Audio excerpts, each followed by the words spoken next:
Hey everybody, welcome to the Smoking Tire Podcast. This episode is brought to you by HelloFresh. HelloFresh is the jam because it is not a meal plan service. It is a fresh, pre-measured ingredient delivery service.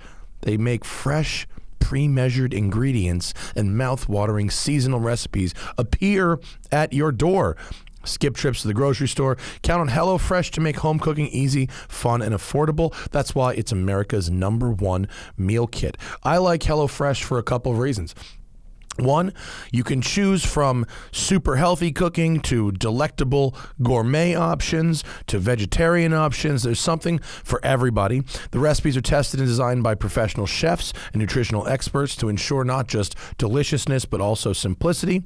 I also like that they save me from wasting food. Like, whenever I want to try something new, I inevitably have to buy some big jar of spices or bigger container of ingredients than I need to make this one recipe, especially if it's just me and Hannah. If I say, HelloFresh, send me ingredients for meals for two, I have exactly the right number of ingredients to make these meals, and there's no food waste. Like packaging waste, yeah, okay, packaging waste is bad, but to me, food waste is worse because food waste, it could be feeding somebody, and you hate wasting that kind of stuff. You hate wasting money on it, and you hate the idea of throwing away food because you don't need it anymore. You don't want it to go bad.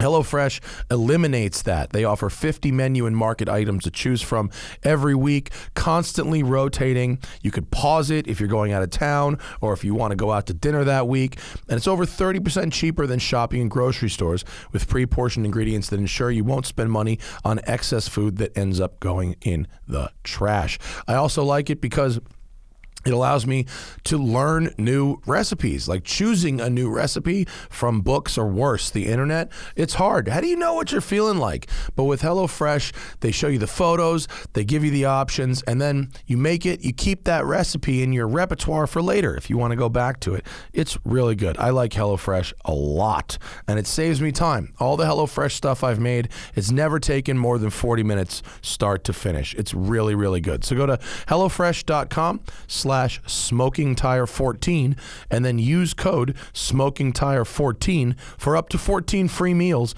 including free shipping. HelloFresh.com/SmokingTire14, code SmokingTire14 for up to 14 free meals, including free shipping. That's why HelloFresh is America's #1 meal kit. We're also brought to you Long-Term Styles by Dylan Optics Sunglasses. Those amazing sunglasses you see me and Zach wearing in every single video. I was just at the Audrain Concours, and so many people wanted to try on my Dylan. Like, oh, those are the glasses. What are they like? I want to see what they're like. And when they see the matte finish lenses, they know there's immediately something different about them. But it's not just a different look. The glass is excellent. NIR technology, double polarizers in the lens. They're durable. They are really, really good at fighting glare, fighting bright light, and they have exceptional clarity, assembled in Scottsdale, Arizona, and they're customizable. You choose your frame, you choose your matte lens color, and you're almost guaranteed to not see someone else out there wearing the same pair of Dylans as yourself. If you go to thesmokingtire.com, we've got a page there that says partners on it. Click on the partners tab, and there's the Dylan banner. That'll take you there. They'll know we sent you over there, and they will send you a free Smoking Tire t-shirt for supporting the people who support us. So just go to thesmokingtire.com, click on that partners tab in the Dylan banner, and get yourself a pair of Dylan Optics sunglasses. Hell, get yourself two. If you get yourself two, we'll send you 2 t-shirts. Get yourself 3, we'll send you 3 t-shirts. That's how it works. Dylan Optics Sunglasses, the official eyewear of the Smoking Tire Podcast. Of course, we're also brought to you by Off the Record, OTR, baby. Don't buy into the ecosystem that begins when you get a ticket and ends when 8 years later it finally comes off your record and your insurance premiums go back down. Getting a ticket is more than just paying a fine. The state knows, the insurance company knows, and they're going to charge you for that over and over and over again every time you get an insurance premium bill. They're going to say you're a dangerous driver, a danger to society. Might be total bullshit, folks. So stay out of the system with Off the Record. Off the Record is not a lawyer. Off the Record is a service that connects you to qualified attorneys in all 50 states, covering 97% of the population of the United States. They have an incredible track record. And if they don't succeed in getting those points off your record by fighting that ticket for you, by appearing in court for you, that's right, you never have to go to court. You just call Off the Record. They handle it all for you. And if they don't get those points off the record, you don't pay them. It's that easy. It's a guarantee, right? And they have an extremely high success rate in terms of keeping those points off of your record, because it's more than just the fine of the ticket. It's a whole ecosystem that depends on you pleading guilty, not knowing that there's a better way. So go to offtherecord.com/TST or download the Off the Record app and use code TST10 to get 10% off all legal services booked through Off the Record. No matter how many times you use them, no matter how long you use them for. 10% off, TST10 on the app or offtherecord.com/TST. Friends don't let friends plead guilty, folks. Don't plead guilty. Use Off the Record. Keep those points off your record. Keep yourself on the road. Keep your insurance premiums low. OTR. And of course, if you don't want to listen to me reading ads anymore, one of the best ways to do that is to join our Patreon. Become a patron over at patreon.com/The Smoking Tire Podcast with 3 different levels of membership that allow you access to our live streams, an ad-free listening experience, and a special pro driver only 9th podcast a month. Unique content, ahead of time content. Also, you don't have to wait till Tuesday, Thursdays to get the show. You get the shows right after we're done recording them. They go straight up. Patrons get them first. And all you have to do to skip the ads, skip the line, and get access to our live stream, being able to ask us questions on the show, is become a patron at patreon.com/The Smoking Tire Podcast. All right, folks, on this episode of the show, legendary guitar player Tosin Abasi is joining us. He is according to Guitar World magazine, the 97th best guitarist of all time. He is a sports car enthusiast. He is a virtuoso with his instrument. He's an instrument manufacturer with his gorgeous Abasi Concepts guitars featuring 7 or 8 strings. They're really wild. And he's a buddy of our good friend Misha Mansour. They go out and drive sports cars together all the time. I've interacted with him on Instagram a few times. I really look forward to hanging out with him on the show in person. It's Tosin Abasi, legendary guitarist on the Smoking Tire Podcast. You know what I'm obsessed with is your crazy 8-string guitars. Oh, really? Your Concepts guitars. Those those are so. Oh, look, Zach's ready with the pictures. Okay, this is annoying, but I hate this photo is like. Oh, really? Got to update your website? I've told our guy. I just think the angles don't do it. You know, the pictures on your Instagram look really good. Instagram's down. And Instagram is fucking down. Yeah. So we can't do it. Yeah. Yeah. This show is being recorded on the day that social media took a little snow day. Yeah. Well, we have our... Zuck was like, oh, y'all going to go on 60 Minutes and talk shit? I'm just going to fucking turn it off. The whole thing off. Off! So it's Facebook and Instagram. Yes, and WhatsApp. WhatsApp being down is probably disrupting global communication, honestly. Yeah. I don't use it that often, but I know internationally it's the preferred. Whenever I hate fucking WhatsApp. And whenever I talk shit about it, anyone that listens to our show in another country is like, but we need it. You don't understand. Yeah. Yeah. But for us, it could just be like a little vacation, except that we don't get to show your Instagram photos on this particular show. Yeah. Well, there's other... We can find it. The Google machine still works. Until there's a Google whistleblower tomorrow. Google goes down and we're all fucked. That's unthinkable. I know. It's just...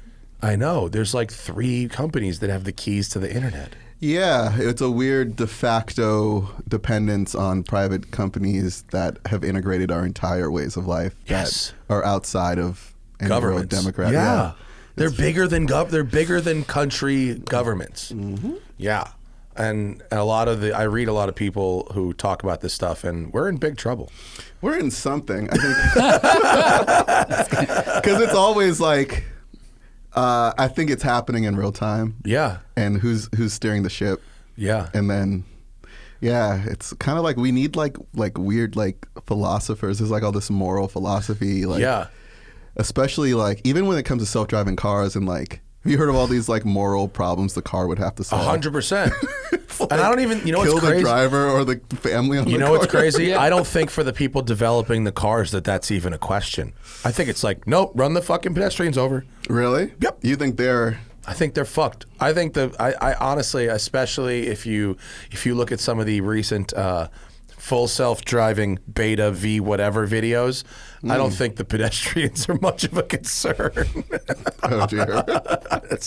It's worrying. It's very worrying. Well, do you see the thing, like the reward system they built in? Yeah. And so it's like Tesla will call you a better driver if you don't brake aggressively, and someone's like, yeah, if I ran yellow lights or if I avoided this pedestrian instead of stopping, it was giving me a higher score. A friend of mine has a Tesla. He's like, I use it. That's exactly how it works. And then people commented in the Twitter thread, they had one of those progressive boxes. And they're like, same thing. Like, because it doesn't know why you're slamming on the brakes, it just sees that as a risky maneuver. You know the progressive thing? Have you seen that thing? Remember that? It tracks your driving for like the better driver reward program. In theory, they lower your insurance rates for being a better driver. Right. But you're just giving them all of your driving data. Right. It's like full on tracking. But so Tesla has this built into cars now. So if you want to get the full self-driving beta, you have to apply for it, and it does this thing where it tracks your driving for a week, and it gives you this score based on like your smoothness of your driving and blah, blah, blah.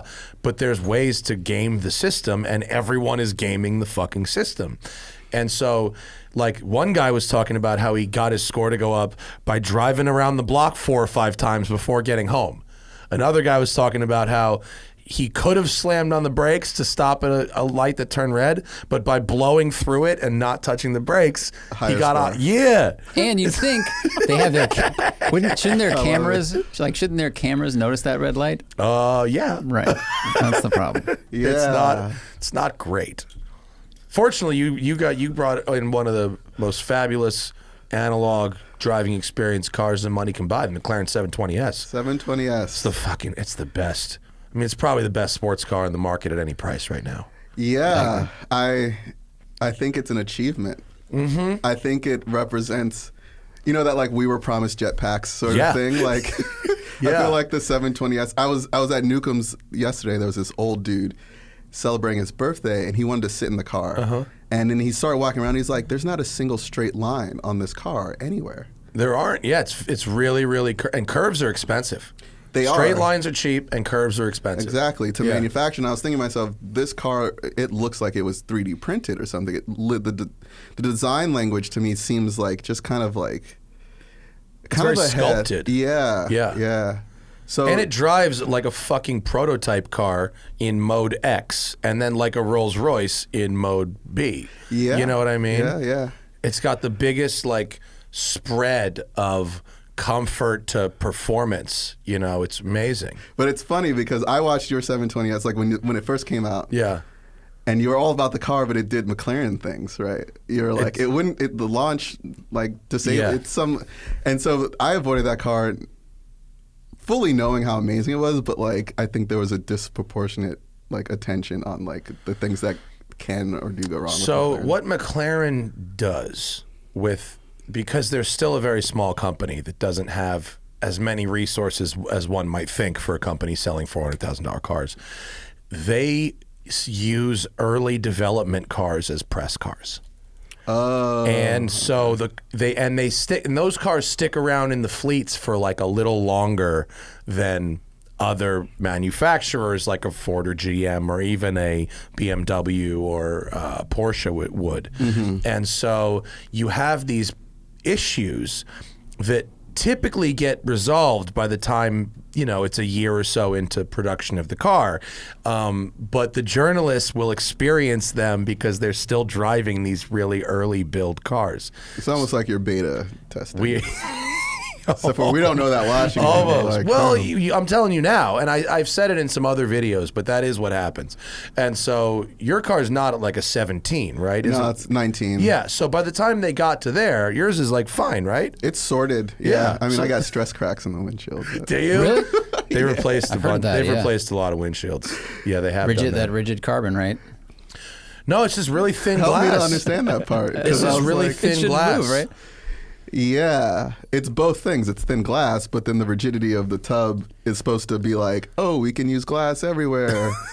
But not so like, much. is it not as rigid as they expected, or is it shaking so much that it's cracking the thin glass? I mean, I don't know. And the stress cracks start from like the 8 pillars. Like they go, it's like Okay. very obvious. Really? Yeah, it's not like emerging from somewhere else. It's like directly. So that's the stress. Okay, so that's the pressure so I point. feel like. Oh, maybe. So interesting. That car's funny because I'm still trying to connect with it, and I don't know, like. Interesting. I don't know if I part of me was like, foundationally, the McLarens depart from traditional cars in so many ways, like that hydraulically cross-linked suspension thing. Like, there's no body roll. Yeah. Or I mean, you got to be pretty. There's close no to body roll, but also it absorbs bumps really well, which is wild. It's that thing you're talking about where it rides like it rolls, but then it also.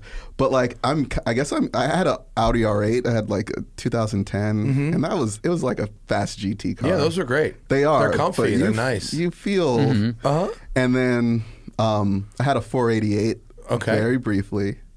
Your review of that car actually motivated me. Oh, really? I was like, this was many years ago, but he really likes this I did car. really like that car. Did you like it? I did, but I felt like it had a GT suspension and that it kind of shouldn't have. Okay. You wanted something a little more gnarly? Yeah, and I was at the point of like, I was going to buy like a KW full, like 2-3-way stupid. On a Ferrari? It'd be great. I don't know, bro. It'd be great. That would have been interesting. I mean, Yeah. it would have changed the dynamics for sure. Dude, yeah. Joey Yeah. Seeley just put KWs on an F40. I saw that. I mean, yeah, it can be done. Yeah. Well, that car, I bet if you drive an F40 today, it would be shockingly soft. Yeah. You know, so. That's the thing. And I feel like Ferrari might have this issue with like the primary use case for their cars is like dudes kind of like cruising. Yeah. Yeah. And then I'm like going to Chuck Walla like, man, I don't know. I need to do this. Yeah. Because the braking performance on that car was also a little like, I don't know. I'm not here to just like talk. No, you can talk about cars. This is it. Okay. This is real. I don't know the politics about like None. honest There are opinions no of- politics. Say Well, you're a whatever customer, the fuck. so- You're a customer. That's true. And I say whatever I want. Yeah. I drove the F8 and I gave it a very lukewarm review. I thought the F8 was a lot of money for something that was basically the same product as the 488, which was an awfully similar product to the 458. Right. You know? And I said that shit and I put the review out. It's fine. Yeah, I saw your Spider review. Yeah. Yeah. So I guess for me, it was like all those things I mentioned, like the suspension and the braking performance and the steering feel. It's interesting. Very light. Yeah, and I had no Ferrari experience. It was a brand that I felt like the culture was just, I don't know, man. Like just nightmares about depreciation and like all sorts of things. And like, Ferraris?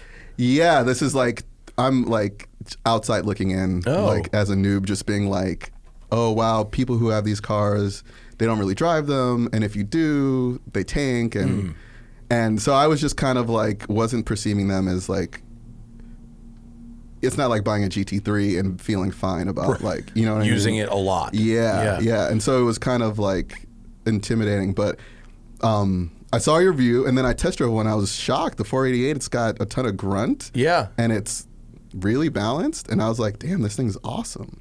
But over time, I realized Ferrari steering is not the most like communicative. It's a really fast rack, but it's like... It's very light. Totally. Too light. Yeah. Really light. Yeah. Yeah. So when I drove Misha's 720S Spider, and I was like, this steering feels like a 997 GT3 or something. Well, the reason, almost. so McLaren So still good. uses hydraulic steering. Okay. And Ferrari uses electro steering. Okay. So it's McLaren really prides themselves on, even though all this other shit in the car is so advanced, they are sticking to that hydraulic steering because they think it feels better. And I think you agree without even really knowing why. You agreed. Yes. Yeah. They're right about that. Yeah. So with Ferrari, the secret is, you're right in that the very low mile cars, hold their value really well. But Ferrari also wants to call your bluff by offering you this 7-year unlimited mile maintenance and warranty program, right? So they also, yes, they depreciate if they're driven, but there's a floor. And the floor is still really high compared to like an AMG or another German luxury cars, not necessarily GT3, but let's say a turbo, right? So if you bought a brand new 488 and in 7 years put 60,000 miles on it, just fucking reckless you'd have the warranty, the free maintenance, and the floor is still like 250 grand. Right. So you got to push through that middle level and really abuse their warranty and maintenance program. Yeah. And then you actually have, in terms of depreciation versus miles driven, it's pretty good. Okay. Yeah. So you want to buy one of those and just daily it for 7 years. That and put nice. 1 million miles on it, and they will actually hold up pretty good. And the value is higher because I know guys who run rental car companies. So I know what the fucking floor is for a 70,000 or 80,000 mile 458 or 488. And it's shockingly high. Still. Yeah, it's shockingly high. That's really cool. So that's the move. Yeah. I love the overcorrection with the 7-year extended. Yeah. Because that's the other thing, like, total noob thinking, okay, Ferrari, what do I know about Ferrari? Well, engine outs are, I mean, like, this is me not even understanding like the generational Yeah, they don't need that like, anymore. I know. Yeah, 2010 and up, they're really reliable cars, actually. Well, I started looking into it, and the engine in the 488's won all these awards, and it's like stout as hell, and the gearboxes don't break. Yeah, they're good. The car was great. Yeah, it kind of felt its weight, especially compared to like the 720S, which it just hides its whatever weight it does. I mean, it's like a 3,100. It's really car. Light. Yeah. Yeah, to the point where I had to get used to the feel of the car in the corners because of how flat it corners and how light it is. There's a level of like relearning like feedback because the brakes are different too. You have to get used to that really firm brake pedal feel. Yeah. But dynamically, that fucking thing rules. It does. It rules. Do you guys feel like the McLarens? Because there's certain cars that are talked about, and it's almost like they're greater than the sum of their parts. So like yes. Ferraris and Porsches. Do you feel McLaren, like we know the performance objectively, but do you feel like it gels to give you that thing? I feel like that is one of the best ICE cars that will ever be made. Yeah. And has ever been made. I've been taking 720s to track days, 720. and it's like a cheat code. Yeah. I mean, I took one to Auto Club Speedway. I saw you were blowing past everybody. Bro, I'm passing like 4 or 5 cars on the front straight. I saw 182 miles an hour on the front straight in that fucking thing. That was the Spider, too. That was like not even the fast one. And the 765 is like, that's where I go, wait, you fucking sell this to people? Like, you just let someone buy this? Because that's got a close ratio gearbox. Like, that doesn't need that at all. It's just, and you're blowing the tires off the top of 3rd or 4th gear. It's really, really crazy. Is it crazy. up on torque, or is that just from the gearing? Just from the gearing. It has more torque, but also the short. It has 15% shorter gear ratios, which is in something like that is just so insane. Wow. It's not, to me, it's not actually desirable. It's like too far over. Oh, so it exceeds your sweet I'm spot. like, no. I mean, if I like it, but it's like, fuck me. Someone's gonna fucking send this thing off a cliff, you know, dude. But, yeah, okay. But they're so I don't need to so, and also the 765 loses a little bit of that magical ride, which I love so much because you could do 1,000 miles in a 720 and it's comfy. Yeah, it's very comfortable. Yeah. I told myself I would, like, the next car I got to drive would have to be like enough of an event or hardcore enough to where I wouldn't want to daily it. And I didn't do that with the 720. You did not. Yeah, but that's some of the magic is the duality of that car. Is like it really is, I think, so exciting to drive fast because of the steering feedback and because of the suspension, the brake pedal, and everything about it. And then you slow down and you just set it into normal, and it's so fucking comfortable. It's that suspension setup. Even with Ferrari has mag ride, which is very, very good, but this is just another level. And I mean, all of those things are just phenomenal. It's just a little bit above other cars in every category. Yeah. Yeah. And even like the narrow door sills and the cutouts in the ceiling, they make it just super easy to get in and out of and just like use it for stuff. You know, it's like no big deal. I've been dailying it. Good. You should. You absolutely should. No reason you couldn't. I don't. Isn't it? Wouldn't it be lame if like the companies went through all this trouble to make these supercars so easy to drive, and then you like don't do that? Because they have started doing that. Yeah. I remember when I remember the 997 GT3 was out, and it was just like there were those who dailied them, like, and it was like this crazy thing. And I was like, oh, that's so interesting. But now I feel like everything in that category, I mean, save for a few cars. It's not a badge of honor anymore. No. It's almost like the consumer demands that. It's almost like the car would take a hit if you couldn't fit enough luggage or drive it. Because people want to use them as regular cars. Which is weird on one hand. It does make you a little bit less, you know, if you're driving one. Yeah. You know, it doesn't mean you're not like a hero, you know, just for driving one. But at the same time, you know, I have some cars that are not really daily drivable, and you know, I don't daily drive them because I'm like, ugh, I don't want to do that. It's fucking annoying. It's actually labor to. Yeah, it kind of is. Huh. And it's not like physical labor, it's like mental labor. Yeah. It's like I freak out about it sometimes. Like with my Countach. Well, or the Ferrari doesn't have air conditioning. I mean, the Ferrari does not have air conditioning, and it's very hot. No air conditioning? My 86 Ferrari does not have air conditioning. No, it doesn't. My Lamborghini does, and it works. Does it? Yeah. Is that car here? No, it's broken. Oh, really? Yeah, mildly broken. I had like an electrical issue, so I took it to my guy who fixed it. It was running fine, and then it just turned off. And so in fixing that issue, he found some mildly janky engineering that someone had done at some point in like the 90s. Probably, or early 2000s when Countach weren't really worth anything. And so just some like non-factory wiring. Right. And there was some like remnants of like a stereo that someone put in there at some point. The corpse of a stereo. A corpse of fucking some Beats. And he just sent me this picture of like a ball of wires. And he was like, I found this. And I was like, oh, cool. Like, what does that do? He's like, wasn't connected to anything. It's just there. I'm just in the car. Great. So he said, I have a proposal for you. And I said, okay. He said, what if I take your complete ignition system apart and put it back to 100% factory? And that way you know that this kind of thing won't happen. And I said, okay, go ahead. Is that the best option, or is there like an upgrade? Not really. Better? I mean, the folks at Curated in Miami have some of their customers request an MSD ignition box, which they like, instead of the original one that I have. But Donnie, my homie, he's like, these cars ran fucking great when they were new with the stock shit. You know what I mean? So there's not really a need to do it. It's just that some of the stock componentry is very expensive, and sometimes hard to find. Yeah. So are you into the idea of it being completely stock, even down to the electric system and all that stuff? Not for purposes of being some kind of a snobby purist. No, right. I would much prefer. I don't care if the part says Lamborghini on it or MSD or whatever, as long as it drives like it's supposed to and works like it's supposed to. It's not a concourse car. I don't care.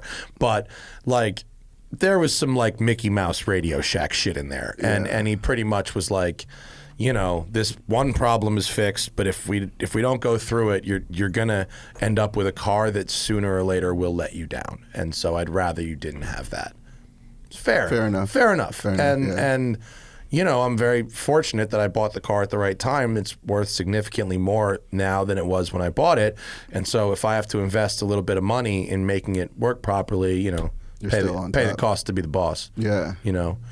Yeah, but car values have gone up. Yeah, the demand is a little. Bro, I had a customer that just sold a very average 997 turbo for $165,000. A 997? Yeah. Whoa. For 165? Yeah, and it was like a 30,000 mile car with only okay paint. Bro, I found one for 85, and this was like. It was modified in good ways, it was below $90,000. This was a few years ago. This is almost double. That car's, Holy it's shit. double. I mean, MSRP of a new turbo is like 180 something. So 20 less for a 997. Stick shift goes a long way these days, bro. Wow. And I was just at the Audrain Concours in Newport, which we could talk about more of on the cruise show.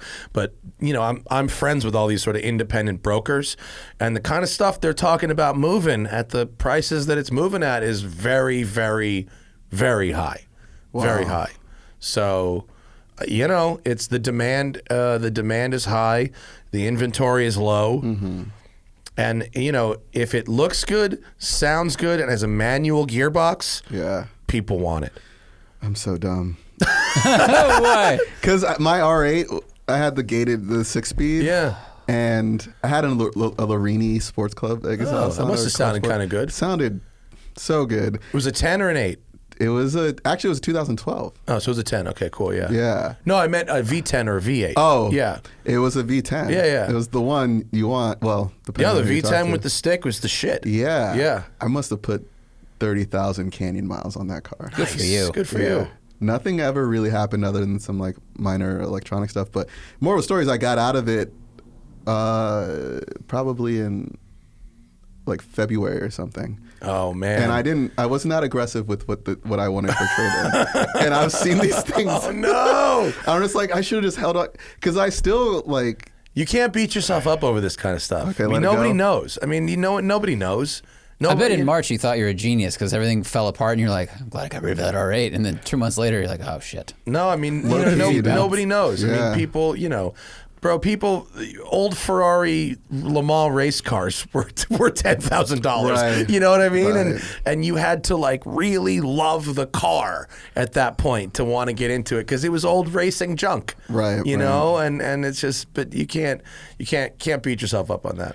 Do you feel like we're in this moment where you should be buying NA cars or manual? Because essentially, like all this everything's shifting to hybridized and all this stuff. Yeah, I mean, it's not going to go back. You know, I don't think Ferrari is all of a sudden going to start to make stick shift cars again. I don't think Lamborghini is going to change their mind. I mean, we were just on a Lamborghini program for the STO, Huracan STO, which is rowdy and a good time. You know, as far as modern supercars go, it's pretty rowdy. But they're not going to decide to make stick shift cars anymore. Porsche's really hanging on. Aston tried to make a stick shift Vantage for 2 years. Nobody wanted it. They discontinued it. Well, they had trouble selling any of them, I think. Good, true. but you know, if you're into driving a manual and you don't want to drive something that's super, super old, your options are limited. Pretty narrow. Yeah. And so all those cars they're worth quite a bit of money now because they have a small but wealthy and very dedicated audience. Yeah, man. I mean, you could find another one if you want. I know. You I'm like literally like. And the thinking about R8 that. is not as crazy as some of the other ones. I mean, the R8's always suffered from the fact that it was an Audi. That was the only bad thing about it, really. And it was good for some in some ways it was good because it made it totally like normal and usable and everything. But it makes it very slightly less collectible than a Porsche or a Ferrari or a Lamborghini. Totally. Which could be good or could be bad, but they're not as crazy as like 997 GT3s or. You know what? In 20 years, that might change because if you think like the Miura and other like Lamborghini was pretty young when that shit came out, and it had to like grow that reputation, and it wasn't through racing really. So Audi's done really well in racing. It's just the audience hasn't really come around to it yet. But maybe early 20, 30 Lamborghinis years. were not worth very much for a long time, especially like the front engine ones, like 350 GTs and I mean, Espadas were like 50 grand 5 years ago, and now they're 300. Right, which they shouldn't be. But I don't think. I think they're Do you ever terrible. fuck with an Espada? I don't even know what that You know what is. that is? Dude, Oh, that's funny. it's the 4-seat Lamborghini GT car. It's like a 2-door station wagon. Really? Yeah, they rule. I mean, they're really right. bizarre looking, and they're kind of ungainly, but also The kind of Nakaducks cool. on the front? Yeah, Nakaducks, and the back seat wagon? has like the back seat has like so much room too. It's a true like GT car. My friend Doug, who was one of my hosts this weekend at the Audrain, entered his beautiful Espada Series 1 in the show and also brought it to the bar. He drove that bitch right onto the dock. Wow. It was so G. Yeah, it's nice when they work. Yeah. Cool. They're really neat cars.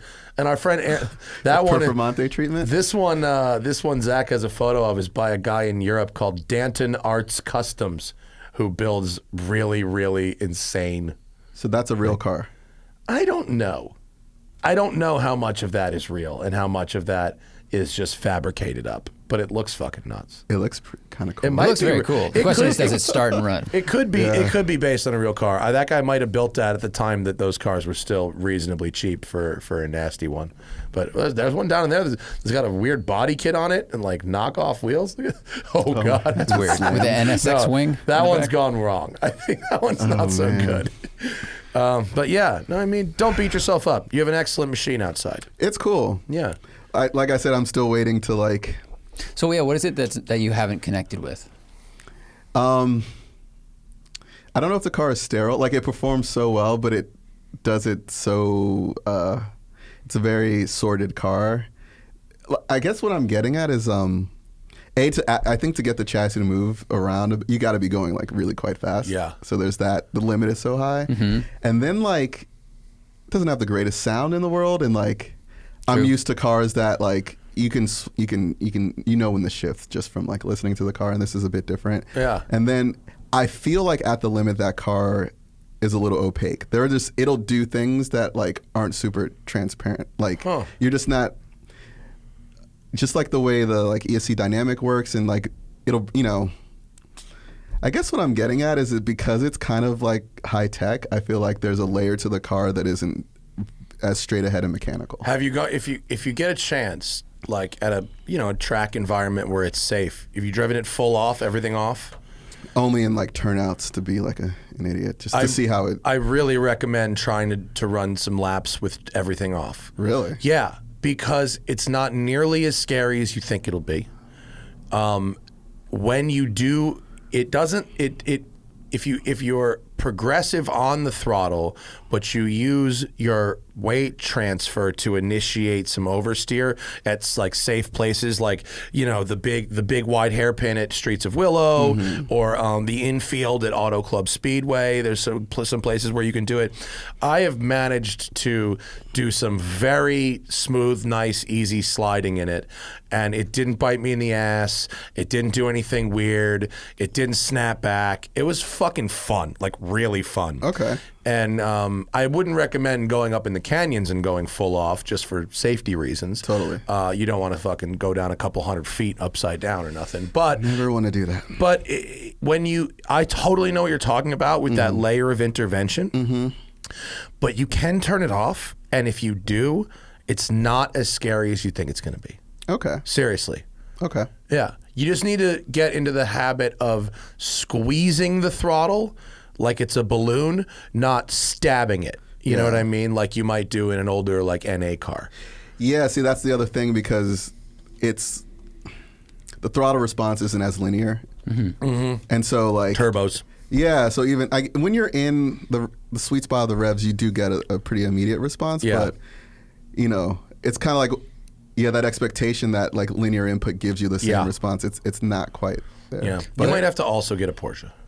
Right, I was gonna say, are there cars in your ownership history or driving experience history that you did connect with? Yeah, the R8. Was that your first nice car? Yeah, I had a Cayman. I had like a what was it, 987? Yeah, they're fun, right? It was great. I was a very shit driver in the car. Like, the car saved you. Yeah, you could just give it terrible inputs, and it was. Yay, balance. Yeah, so that was cool, and I actually didn't realize how good of a car it was until like kind of looking back. But that one pretty straightforward and mechanical, and then the R8 as well.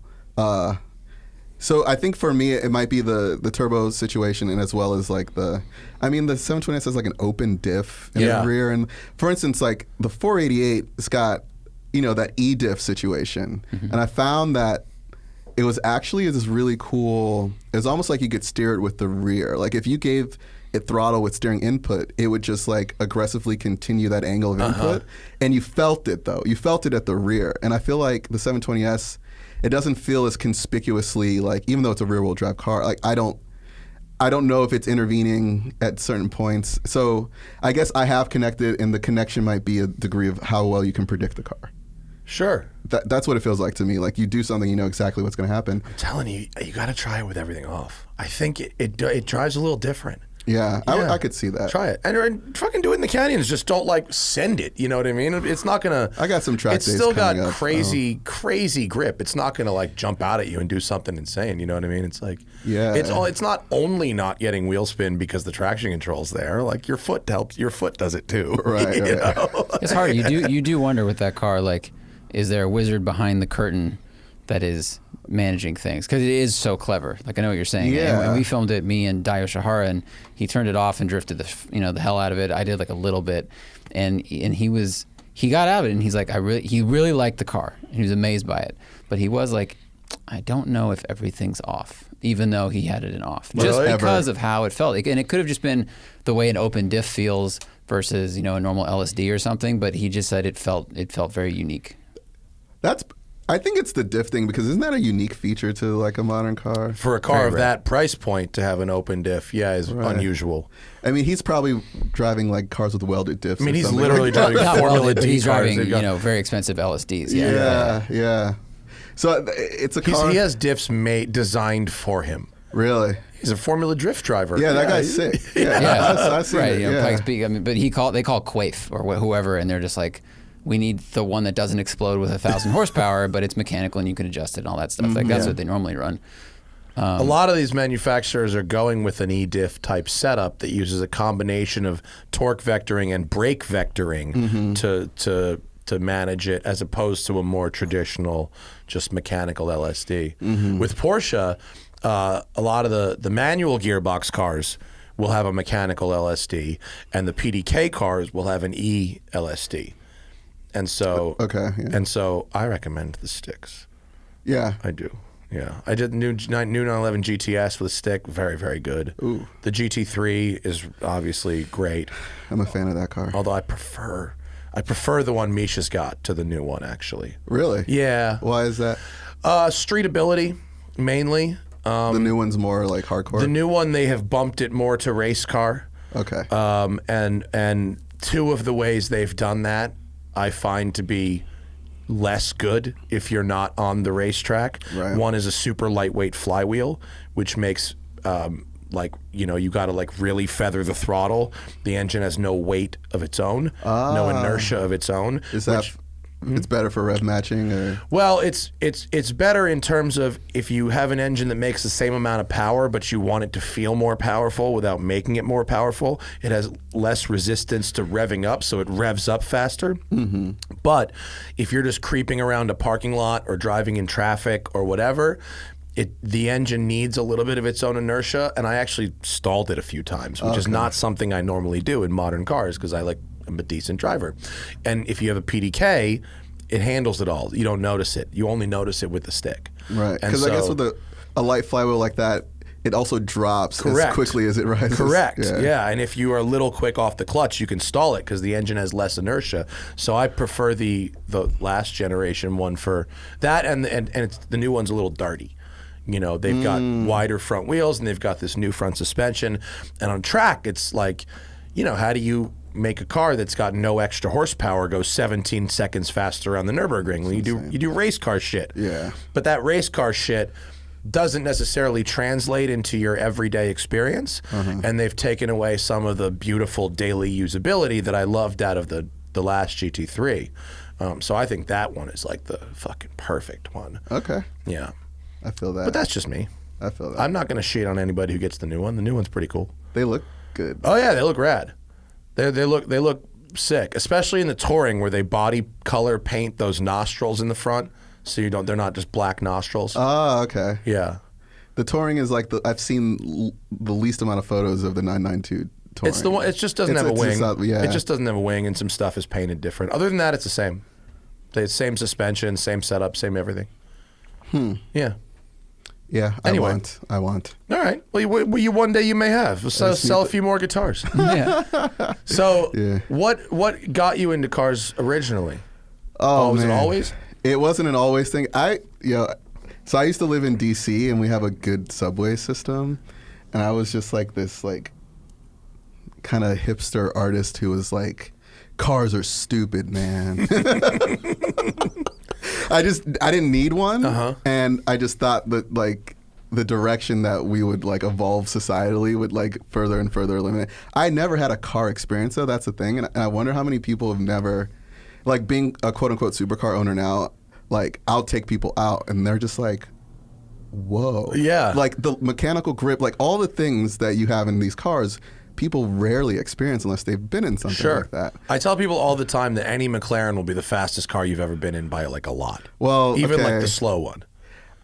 I feel you, but I feel like people now, because of Tesla, they would push back. And then I'd have to like articulate the differences, right? And it's like, it's not really the same thing.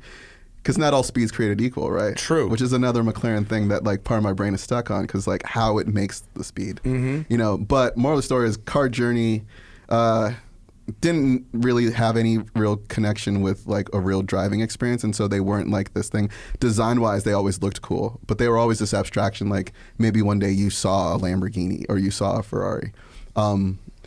But I actually drove to Alaska at one point with this girl I was dating at the time, and she had a GTI. Really? Or it was just a Golf, and she taught me to drive stick, and we drove from Georgia to Alaska. Holy shit, that's a drive. Yeah, that's almost the longest drive one could do in America. Pretty literally, much. I mean, unless you started in Florida, Key West. Yeah. So I did that, and I was like, oh, these manual transmission cars are like really cool.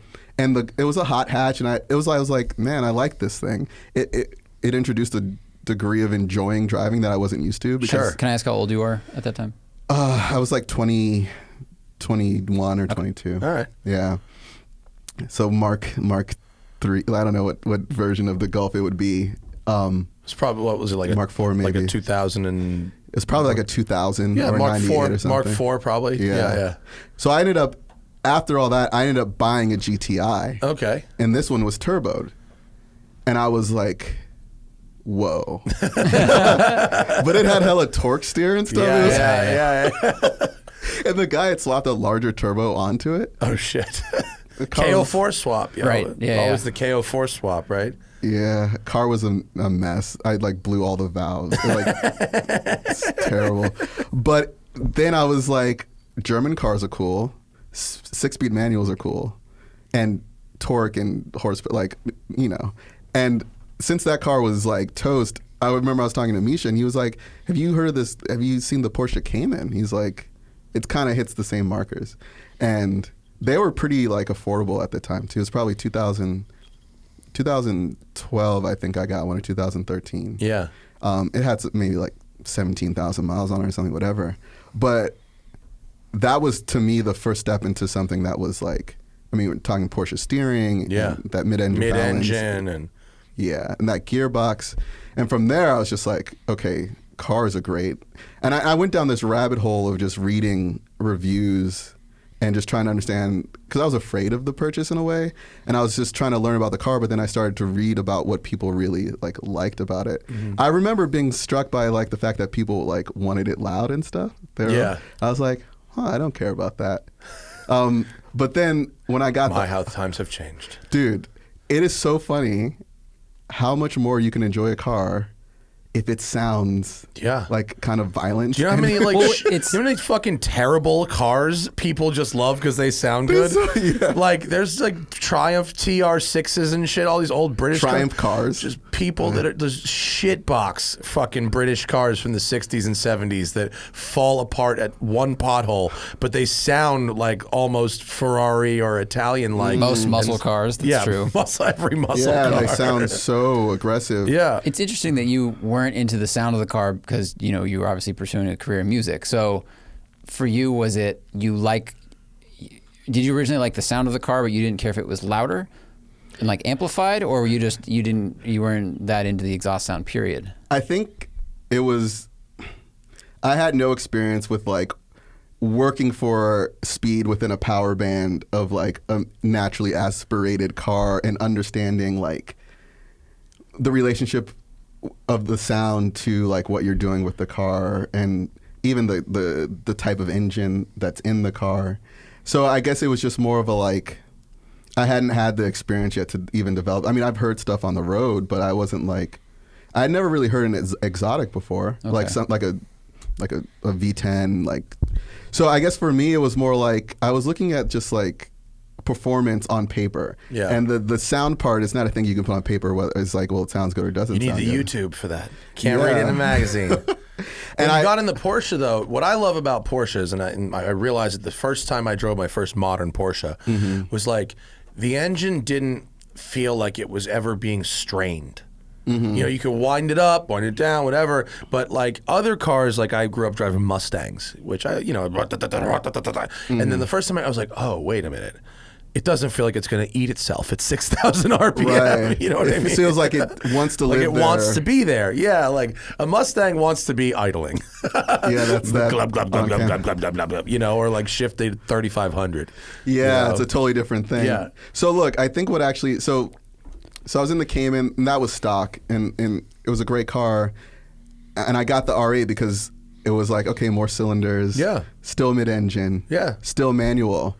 And It's a good bump up from a Cayman, for sure. yeah, and the car I got, the car I bought was twin turboed. Oh, fuck, really? It was a twin turbo R8, and I'm gonna embarrass myself on this show, but like, I was like, so the guy wanted, I think he wanted 120 for the car, and I was like, return it to stock, and I'll give you 100 for it. I paid the guy to return, and he's just like, dude, just buy the car like as is, like, and I was just like, to me, 500 plus horsepower was just a category. I was like, I don't care about. I don't want that. I want it to be reliable, and I don't need that much power.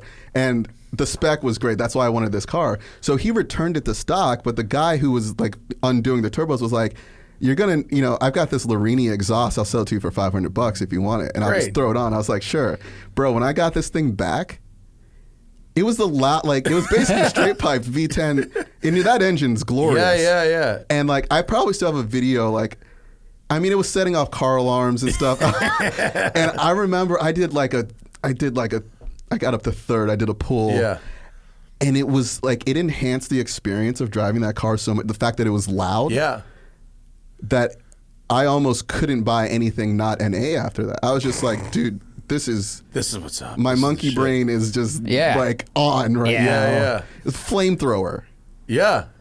I mean, it's cars that shoot fire are, you know, better than cars that don't. I mean, That's a rule. yeah. It is. It's just a rule. I didn't make the 600 rule. LT It just almost got is the me rule. because of that. Yeah.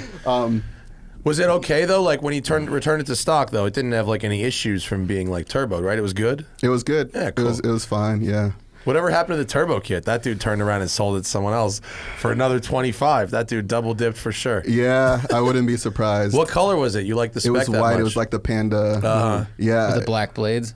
Yeah. Yeah. I feel like the R8 looked good in that. It did look good in that spec. Yeah. I also like the red with the silver blade. That was kind of a unique thing. Yeah. Yeah, they're good-looking really cars. nice cars. I did this fake reality show once for when Forza Horizon came out, Okay. and they had they put YouTubers and video gamers together to do this supercar road trip across Europe. How did I miss this? Because it wasn't that cool. And in 2014, it was the year the Huracan came out. Okay. And they really wanted the American team, which was me, to drive the Huracan in the thing, because it was but they let me pick whatever car I wanted, and I picked the R8, and they're like, but you don't want to drive the Huracan? I'm like, I'm 6'2", man. Nah. No, I've been in Lamborghinis before. Like, I'm not doing 2,000 miles in this fucking thing. And the R8, I did 2,000 miles in. It was the most delightful, comfortable, fast, fun. I mean, I have such a soft spot for R8s. They're so great. Yeah, I feel like I totally feel you, that breadth of capability and the fact that it was like a reliable daily supercar. Yeah. And even the styling, like, you could tell it's a mid-engine car, but it wasn't like you're getting out of a Huracan, right? I love those things, man. I think it hits really, kind really of a good. sweet spot of. I agree. And they just have enough like leg room. You can like stretch your legs out a little I don't bit. have the same problem, but I empathize. Trust me, with it's a problem. The height can be a problems. problem. Yeah, I actually, because you'll talk about this. You're like, and I fit with the helmet, and I'll be like, oh, that's I've never had this consideration. Right. But now I tall started and looking fat at people cars. benchmark me. Yeah, They do They're like this all the fair time. Fit? Okay. Yes. People ask, what are my exact measurements, and they benchmark me for shit Which all the center time. seats should I get? Did you say? Not mediums. you don't want to get the H.R. Geiger seats. You know those like the fucking crazy ones. They like fully. Yeah.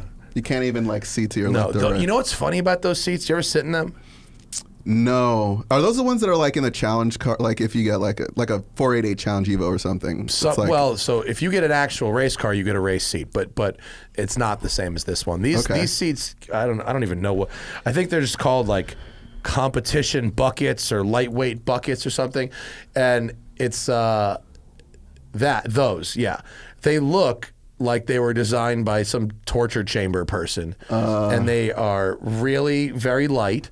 And getting in and out of them is awful. You have to do yoga to get into those seats. It's awful. But once you're actually sitting in them, they're like perfectly ergonomic and your body feels no gravity. And it's kind of cool once you're in them. But getting in and out of them super, super sucks. Well, okay, so because of what you just described, not the getting in and out, but the feel when in them, I've been like, dude, I want center seats for my 720.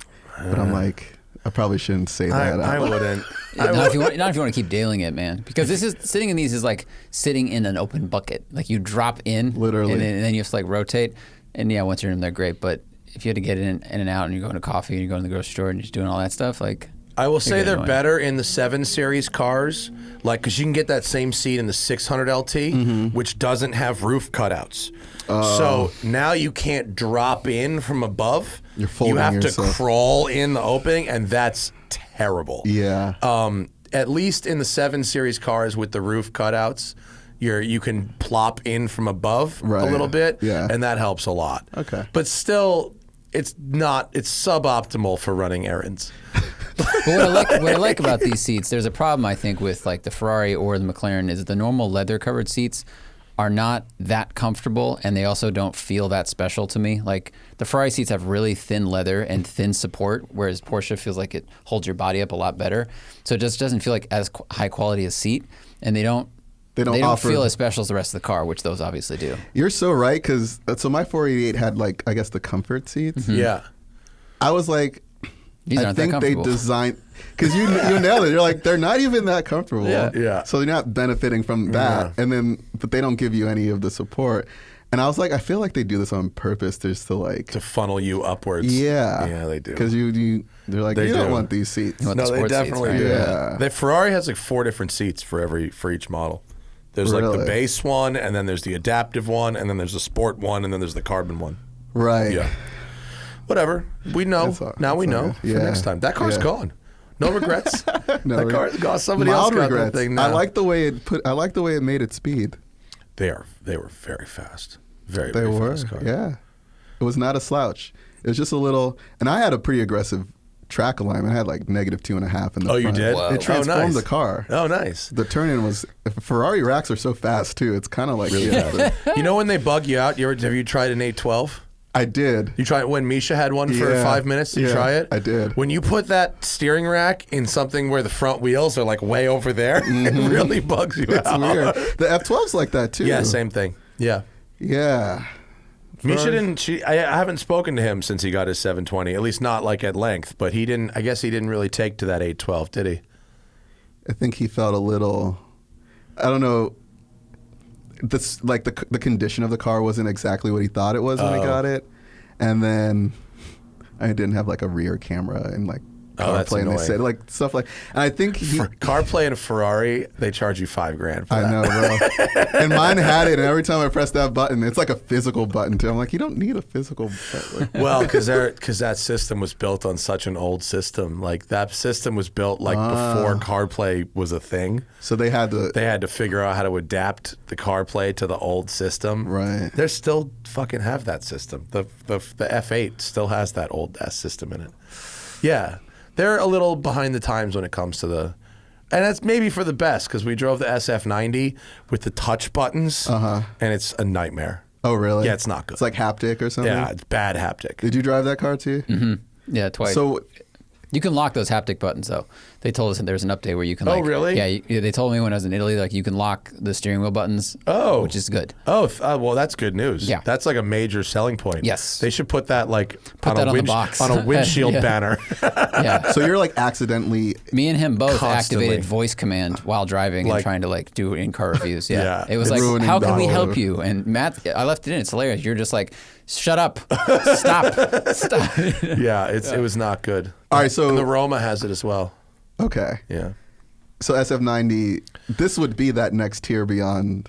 I mean, this is like. You know what? You don't need it. You don't need it, and you probably don't want it. Is it? Does it does it feel cohesive when you drive it? Actually, yes. Yes. Yeah. Yeah. Is it motors at each wheel? Is it? front two wheels, and then a third motor inside the gearbox, or in between the engine and the gearbox. Oh. And so it was very impressive in the integration. I mean, really, it was a very slick system. Okay. And it was neat when you were driving in full EV, because in full EV, it still made like 210 horsepower or something, and it was front-wheel drive.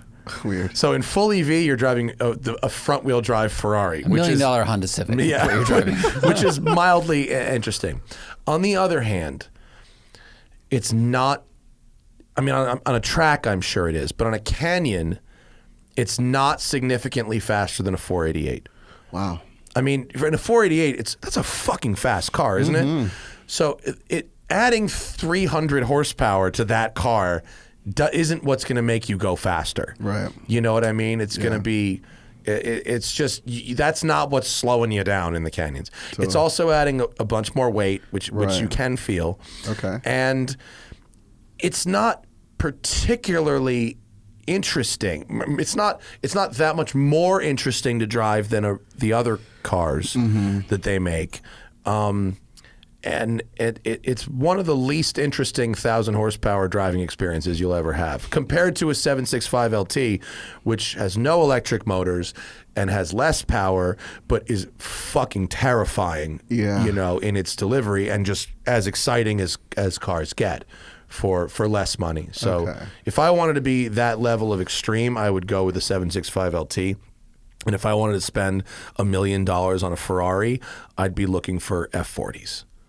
Yeah. You know, or something at that level. Interesting. You know, you're not getting an F40 for under $1 million, but like, we're in rarefied air here. But if you were at SF90 prices, I wouldn't.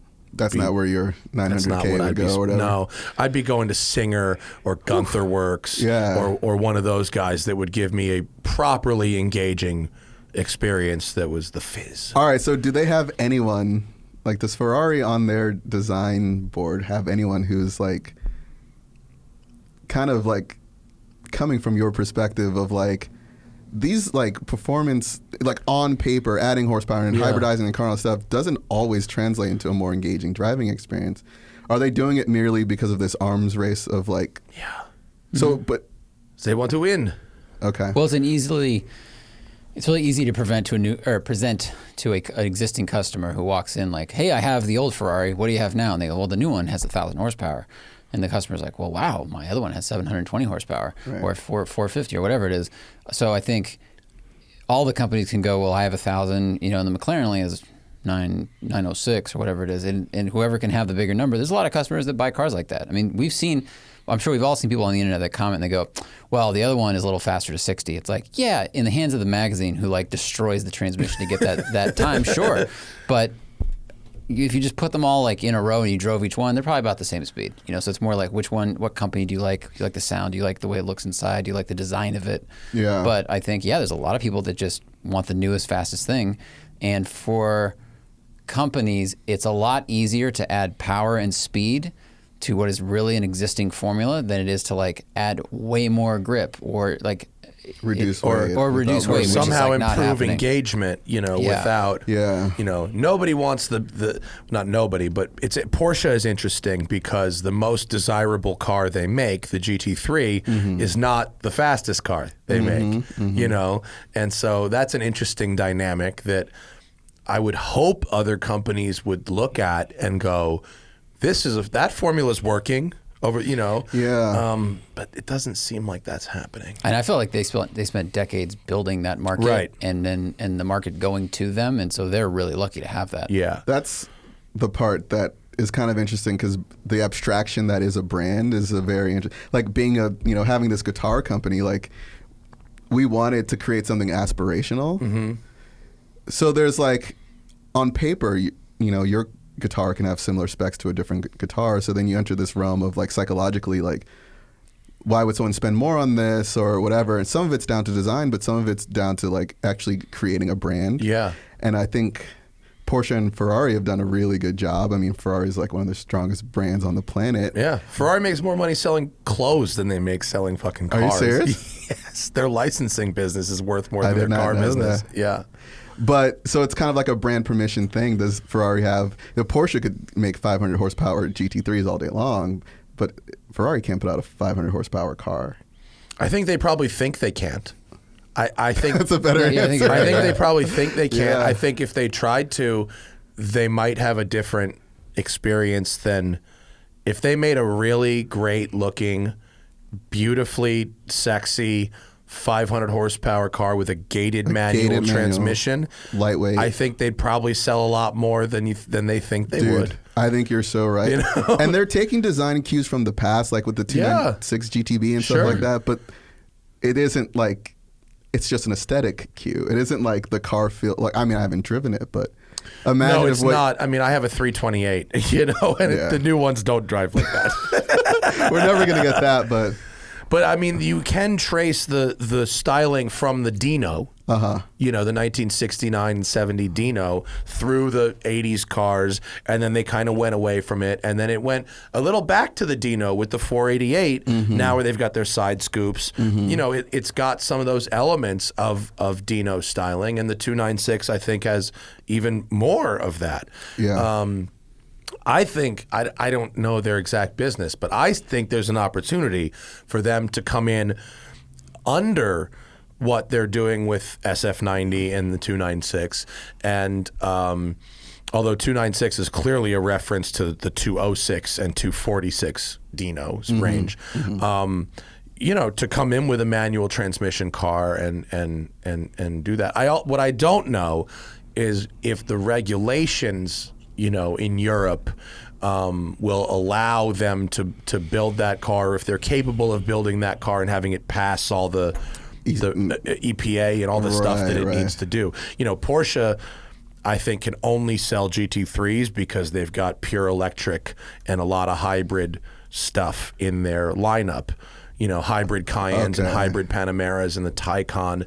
I think those credits offset the GT3 pretty heavily.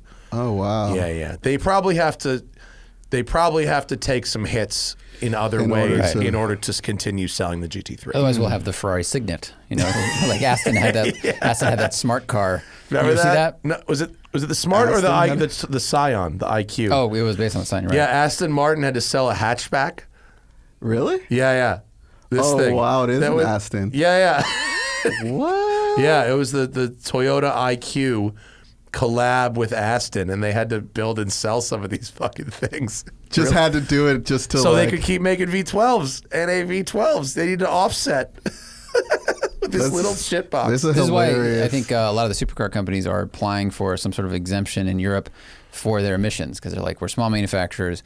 Do we have to adhere to these averages because we sell so few cars? And they're like, you know, and look, we make amazing, beautiful things that scream. So we'll see if that happens. Yeah. I think they should be allowed. I think if you make, you know, under 5,000 cars a year or something, you know, you should be allowed certain exemptions. Yeah, There's I a strong argument for that. Yeah. It'd be easy to.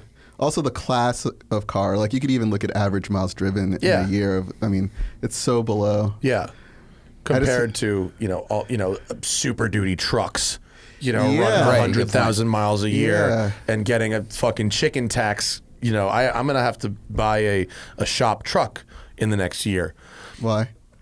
Because I have a second building that I'm building, and so I need something to pull a small trailer to shuttle cars back and forth. Oh, right. And I don't want to buy more than I need, right? So I'm gonna buy like either an F-150 or a Silverado or like whatever, something that will just do some basic towing. Except as a business, I can actually save money on taxes by buying a bigger, heavier truck, by buying more than I need. Like it sucks that like buying something more wasteful, more polluting, taking up more space can somehow save me money on taxes. Bro, it's so obtuse, but like, so they're like, we'll produce more of these little hybrid cars as just like this obligation to sell your V12s. Right. But all the rare metals that go into that battery and just like, so they're actually not, there isn't a net benefit to the environment to make Aston build these electric cars. You can't sell 100 cars, you have to sell 200 now, right? So you're going to build twice as many. That's like it's like the game, Tesla's game of the points thing. Like I thought like, you know, Ubers and sharing economy and EVs, it should be less total miles driven should be good. But like if you're gaming this system by just lapping the block 6 times, like by driving an extra 10 miles, you're somehow doing better. Like, oh, that's not good. I mean, dude, I think that's a taste, because algorithms are like just entering all these spaces of decision making. Yeah, and it's like they're kind of like clumsy. Yeah. And humans are just we're gonna game when we can. Well, we learn things different ways. Algorithms can't take the lay of the land. They can only process based on what they've been specifically told about very specific things, you know? And it's hard to predict all the various ways people. So it's just like, it's just funny to me that like you're getting points for this ridiculous behavior in these cars. Can I talk about your guitars again, though, for a minute? Yeah, sure. Because they're so cool. They look so different. Thanks, man. They have fanned out frets. Yeah. The only person I've ever seen play a guitar like this besides you was Charlie Hunter. Oh, dude, yeah. Who I saw play when I was in college, and I was like fucking super mind blown with what his fingers were doing. Yeah. Wait, do you play guitar? Badly. Okay. I do not. I'm not good, but I can noodle a little bit. Okay, cool. But you put me give me a guitar that has more than 6 strings. I have no idea what the fuck is going on. Yeah. Or less than 6 strings for that matter. Yeah. But so obviously you started playing on regular guitars. Yeah. And at what point did you decide that 6 strings was not enough? When I saw Limp Bizkit for the first time. Oh, with the 7 string? Yeah, like low key, like. The new metal movement, a lot of those guys were down tuning or using 7 strings, and I was at the right age, so Deftones and like Korn and stuff like that. I thought that music was cool, and they were using 7 strings, but there was also other dudes like John Petrucci from Dream Theater and Steve Vai, and they were like shredders, and they were using extra strings. And I love the heavy music, but I also love the like sort of like shred guitar stuff. And so it was just like a really cool, what actually really concreted is a friend of mine had a 7 string and I got on it and I like kind of instantly like was writing more riffs. Something about that extra string just like. It's always a low string, right? The extra string's always low strings? They are, right? Okay. You could add a higher string, but it's kind of tricky. Because you'd need like a tiny, thin, very breakable breakable, yeah. So moral of the story is, I think I was just open-minded to it. Some of the bands I liked were using it, and then also I had an experience where I got on one, and it was like I kind of had a burst of creativity.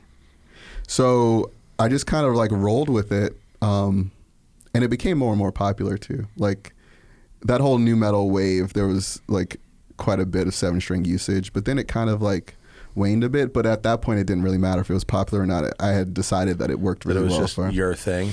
Yeah, and there's actually some advantages to it, like just with chord voicings and scales, like it actually facilitates certain things. Like if you want to do a crazy like 3-octave, scale in one position, having as that opposed to having to go back exactly and like back to the beginning of the neck or whatever, you can just go all the way down. Yeah, you actually so. They're really cool looking guitars. I mean, thanks. They just like they don't look like anything else on the market. I've never really seen anything like it. Yeah, I tried to. Okay, so guitars are interesting because, I mean, there's obviously a lot of wacky stuff on this page, but what people will buy is pretty parameterized within what is like traditionally acceptable. Mm-hmm. So you have your Gibson style and your Fenders, your double cut, all this stuff, but like to make a new shape and have people adopt it is actually really tricky. I imagine, because like even like brands like, you know, like if you look at PRS making like John Mayer's guitar, like they basically made a PRS Stratocaster, like pretty much. Yeah. And it's got, you know, a unique pickup setup and whatever, but it pretty much looks like a Stratocaster with a PRS headstock on it. And like other companies make like their version of a Les Paul double cut, more or less, or a 335 double cut. Yeah. And there's a bunch of them. And like funky shaped guitars are like few and far between. Yeah, it's really interesting because I think a lot of players choose their guitars because they're inspired by some guitar, whether they're a Clapton fan or whatever, and so they want something that looks like that. And so if you have something that design-wise completely departs from what inspired them to get into it, it doesn't always work out. Do the designs of your bodies, other than looking different, have a specific function? Yeah, actually, all throughout. So like, you mentioned the fan fret thing. Yeah. It's a way of combining a longer scale length and a shorter scale length on the same neck. So the distance between the lowest strings is further than the distance between the treble strings. And what's the math of that? It's a rate, like, so it's like 25 and a half in the treble and then 27, I think, and a half in the, it might be like 27.32 or something. But you work it out to, I think, you know, temperamentally, you want a certain amount of tension on each string that's like optimum, and that increase in length gives you more tension. Oh, okay, that makes sense. Yeah, depending on the pitch of the string. Oh. So these guitars go as low as a bass, so the length of that string needs to creep towards what the length of a bass string would be. Oh, yeah, right, because a bass neck would be longer anyway. Exactly. Yeah, because like when Charlie Hunter was doing it, when I saw it, he was playing bass lines and guitar lines at the same time. Yes. That was like his shtick. It was fucking crazy to watch. Dude. That guy is running on all cylinders when he's playing. Yeah, no, he's it's improvising a bass line and a lead at the same. It's like, it's really crazy. But can I play like a power chord on that guitar? Yes, it's tuned normal. Yeah, that's the thing. So you were talking like, okay, so does design have more to do with anything other than aesthetics? And what I wanted was if a guy like you who primarily plays six strings got on this guitar, it wouldn't feel like you were like wrestling a surfboard. Okay, yeah. So like I narrowed the neck a little bit, and that compound scale length allows for, like, say you're doing some blues licks in the treble, it would feel like a six string as far as the amount of tension on the strings. And then narrowing the string spacing a bit allows it to be a bit more manageable, like physically in your hand. And then, so that upper bout, like the neck is shoved pretty deeply into the body of the guitar. Yeah, like you can't really get to the neck from the top and in the highest frets. It's all from underneath. Yeah, so if you see the back, it's actually pretty sculpted for your thumb, but you can't really do like a wraparound thing. But setting the neck that far into the body allows for... there's the sculpt. Yeah, cool. Yeah. So this is our bolt-on version. We have one that's glued, and it's actually even more seamless, but this gets the point across. But more of the story is having the neck that deep into the body allows for the overall width of the guitar, like the span of it, to feel a little bit more. And so I just wanted like this sort of ergonomic, like this thing that felt smaller than it was. Yeah. Yeah. Like a Music Man kind of thing? Yeah. Music Man, they're really into ergonomics, actually. Yeah. Like, so that was kind of... I knew more about guitars when I played a lot than I had any than my skill. Like, you're that kind of guy, though. Well, no, when I was in college, I used to sell mad drugs, like weed and mushrooms. Like I did. I was like Really? I was like the Don of my school, and it was a very unique situation. I went to the University of Pennsylvania, and they had a really large private police force that really made sure that if students got caught doing something that was like a felony, that you'd never get in trouble. It was never like they were protecting the... it had an internal... Because we were good kids. They didn't want to ruin our lives. It was really, it was incredibly shady. In hindsight, it was like really bumper bowling for the privileged who went there. Yeah. But I got a lot of money, and I spent all of it at Guitar Center. Sick. And so, yeah, I had like a dozen guitars. I had a whole fucking wall of guitars in college. So I would go to Guitar Center with stacks of cash and just play with all this shit. That's awesome. And buy a bunch of it. Yeah, it was ridiculous. It was absolutely absurd. But I learned a lot about guitars, more so than I learned about playing them. That's like, I think you have a particular type of intelligence that like kind of gravitates towards these technical things. Yeah, totally. Like, I actually think it's cool. You're not alone. Actually, because even without like being the world's best guitar player, it's still rewarding to like understand how they work and to like. And I liked the difference. And I played in like a cover band like in college, and the guy who played lead was like a fucking virtuoso, and me owning all these guitars allowed us as a band, I would just play some rhythm chords and shit, and he could produce all the sounds that we were covering because I had every fucking instrument. Yeah. So we would bring the whole rack, and he'd go from Zeppelin to one of those Pearl Jam or whatever. And you're like, with a back the truck up. All right, which one of these guys sells weed? We're gonna fucking find him after the show. Yeah. Hi, John Guitar Center. My dad is Steve Guitar Center. So do you still play like? I just fuck around with my acoustic on my couch. I don't play much. Okay. Yeah. But I enjoy it. I mean, I when I was doing it a lot, I really enjoyed it. Playing in a band was really fun. It is really fun. Yeah. Making music is cool. Yeah. It's like kind of like magic a little bit. Yeah. Like when you figure out how to play a song for the first time, you're like, oh my God, that sounds like a song. Yeah. I can't believe I'm doing that. And YouTube makes it a lot easier. I did not have YouTube at the time. Yeah. YouTube makes it, because like if you can't read music or you can't read tab or you don't have someone to show you, just have someone going, your fingers do this. Oh, it's crazy. And it's like a world of difference. Yeah. We probably were right before the high-speed internet thing. Yeah. How did you learn mainly? Self-taught mainly. But dude, like when I was a beginner, things that were popular were super easy to play, like Nirvana and freaking like it wasn't that hard. Right. And then you could get your Guitar Player magazine, and like you said, you could read tabs, or if you could pick stuff up by ear, that was kind of the other way. If you could pick stuff up by ear, you have a talent. I mean, that's that's actual. Playing by ear is an actual talent. Yeah. So I could play by ear, but you're not really learning concepts directly. If you're just kind of you're emulating something, but you don't know if the guy's doing a tritone substitution of a minor 2-5-1 or something like that. Which you lost me there. Yeah. That's the thing. You lost me after the guy's doing I didn't understand any of that. So, moral of the story is, I actually ended up I went to a music school for a year in Atlanta, the Atlanta Institute of Music, and that's where I learned some theory and stuff like that. But primarily self-taught, and I think I was fortunate because I wanted to write a lot of my own stuff, and it's not like I wanted to like be in the recording studio playing some other artist's music, and so I needed to learn how to sight read really well and be good at country and jazz, and like I wasn't concerned with that. I just wanted to learn to manipulate the instrument and then be able to write my own stuff. So you went from Nirvana to nu metal to what, like Steve Vai and John Petrucci kind of stuff? Yeah, Paul Gilbert, because it's the virtuosos. Yeah, I think seeing a human do, I mean, it's like why we have the Olympics, right? It's like this guy's insane at this thing, or you insert average, any race car driver. Yeah. For me, it was like watching Les Claypool play bass. I was like, what the fuck is he doing? Yeah. And singing. Like what? Like his hands moving, like his hands are doing some real weird shit up there. I can't really tell based on the sound that's coming out. And like Tom Morello, what sound is he making? What the fuck is that? Yeah, it's like inspiring. Yeah. So I kind of wanted to be like one of those dudes who you could just say, and then people be like, "Oh, that's crazy. That guy does this type of." You definitely are.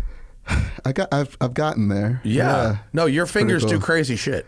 Yeah. It's like the sound that comes out is like, what the fuck is this? This is fucking wild. It's funny, I'm like stealing so much from players who have come before, but then you can like kind of filter it and re-articulate it in a new way. Yeah, I mean, so but everybody does that. I mean, that's what music is. I mean, if you watched, I just watched, God damn it. The documentary about drumming. It's called, God damn it. I'm going to think of it right after the show ends. It's a documentary about drumming, and it's got Chad Smith, and it's got the dude from Jane's Addiction, and they talk about not art of, what is it? Count Me In. It's called Count Me In. It's on Netflix, And one guy is disturbingly honest about how the English. He was like, yeah, so we stole it from the black jazz drummers, and then the Americans stole it from us, and then we stole it back from the Americans, and then and he was like, and that's just how it is. Imagine that Wikipedia page. It's just like well, that's what straightforward. Keith Richards, like the first 2 chapters of his book are just like, we were really good friends with blues players in America when we first toured when we were like 18, and we stole a lot of their shit. Yeah. And you can hear it. Yeah. And it's, I mean, we'll call it cultural exchange, but that stuff does happen. And I think ultimately it ends up it can expose maybe a folk style of music to way more people, or it evolves it to being, that next step in evolution from where it was. So I don't always think it's a bad thing, especially if they end up crediting like the sources. You know what I mean? But show it's your work. But it's hard if you're a musician and you're listening to other people play and you're like, that's really cool. Like you're saying, you get inspired because you may not know how to create a new sound yet. So you're just a sponge learning from everyone you watch and hear, and then it influences you. Same with writing movies or TV or anything else, right? Like if you're an artist, you have to learn somewhere. Yeah, and like none of us are in a vacuum, and like all of this stuff is like it's just transacting between us all the time, whether we know it or not. I mean, there's so much even I don't know. I think whether it's food, fashion, music, cars. Except Christian von Koenigsegg. He designs cars as if there was no other cars. He's never driven another car. Well, you get these outliers, but he'll probably spawn some people who try to engineer cars in a similar way. Have you driven a Koenigsegg? Yes. It's ridiculous. Because they have the torque converter, and there's no. I haven't driven the Jesco or Yesco that has no gearbox. Okay, I thought all of them were like that. No. Their original cars, the CCX and CCXR, had manual gearboxes. Okay, and my homie just bought a CCX, and he said I can come have a go, but I have to go on the East Coast to do it. You got to do a one. I gotta fucking drive it. But where do you fucking drive one of those things? I mean, you need a runway. I drove the Agera R, which has paddle shifters and 1,300 something horsepower, and I drove it on a runway in Sweden, and it was pretty life-changing. Wow. In terms of not just the speed, but what they told me to do was to get it up to 200 miles an hour, take my hands off the wheel, and stand on the brake pedal. And I did, and the car stayed perfectly straight and came to a perfectly controlled stop. From 200? From 200. And that was fucking nuts. I don't know that I could have done that, even if asked. There's the runway. And in fact, that photo might have been taken on the very day I was there. It looks like a photo that was taken the very day in Sweden. And you see all these skid marks here. Yeah. That's because when you get to the end of the runway, they tell you to turn traction control off and drift back the other way. And you could do a very nice, easy U-turn drift with traction control off in them. 1,300 horsepower. Yeah, it's not a problem. But what I really like about that is not just the power, it's this wraparound windshield that has basically no A-pillar. I mean, it has an A-pillar, but it's way, way back here. Mm-hmm. And so you really have a fighter jet-like experience. Huh. And it doesn't sound like a regular car. Yeah. It sounds like just this volume of air that's moving. It's pretty crazy, and they were shifting very aggressively. The gearboxes were pretty gnarly to hold that much power at that much time. Now their hybrid stuff I haven't gotten to sample, so I'm sure it's amazing and crazy, but the secret is you have to go to Sweden. Because there's no press cars here, but if you are kind of a little bit of a somebody and you go to Sweden, you can drive on the runway. It's like a thing. Oh. Yeah. And I recommend that. Ängelholm rules. Ängelholm. Next time you're touring in Stockholm, definitely detour to Ängelholm. It's worth your time. They'll just I can just not anybody, but you're a somebody. They will let a somebody have a go. Damn. Yeah. They're really, really, really nuts. And the new shit is even crazier. That Gamera thing, the sedan. Four-seater. Gorgeous. Sick. Yeah. So it is a great looking car. So sick. They do represent kind of. I think they're pushing the envelope quite a bit. For sure. Yeah. And they're not cheap. They're $3 to $5 million, and are they that much? Mega cars. They're calling mega cars. Mega GT. And that looks very good. The Gamera looks awesome, and the Jesko looks awesome too. I mean, it's just ridiculous. That's just one of the best looking things I've ever seen. I would agree. It really is. I would agree. Yeah. So when you made your guitars, how much of the shape of them was influenced by just what you wanted them, how you wanted them to function, or was it also like once you figured out, okay, well, I want them to be, this kind of string and all this stuff, did you then get to play around with the actual shape of it just from an aesthetic point of view? That's a good question. The primary shape was informed by, like how I wanted to interface with it. Like there's this cutaway at the back of the guitar which allows you to sit it in between your legs. As opposed to on this leg? Yeah. So there's that. And then I wanted a single cut just because you could shove the neck deep into the guitar, and you could have, with our glue joint, you have the neck and the body are actually connected on part of the neck. So the transfer of resonance through the guitar is they a bit sound more different, right? The glued. I don't think if you blindfolded me, I could tell you, but it's one of those things where like objectively you could say there's a larger contact patch between the neck and the body. But then beyond good metaphor. That, yeah, it's a good metaphor. I like that. Yeah, I understood what you meant on that one. But beyond that, I did want it to look like slick and very modern. So I had a really crappy line drawing of it, and then I had a guy like kind of refine it, and he kind of, that continuous arc you see from the neck to the back, stuff like that, where you can clean it up if you get like a design guy on it or whatever. But does it? When you first got one and played it, were you like, "Oh yeah, this is my jam"? Actually, yeah. That's I should have brought one. I didn't realize like you played guitar. But it's okay, another time. I would love to. I'd love to try one. I've never tried anything that's not just a regular old 6 string or 12 string.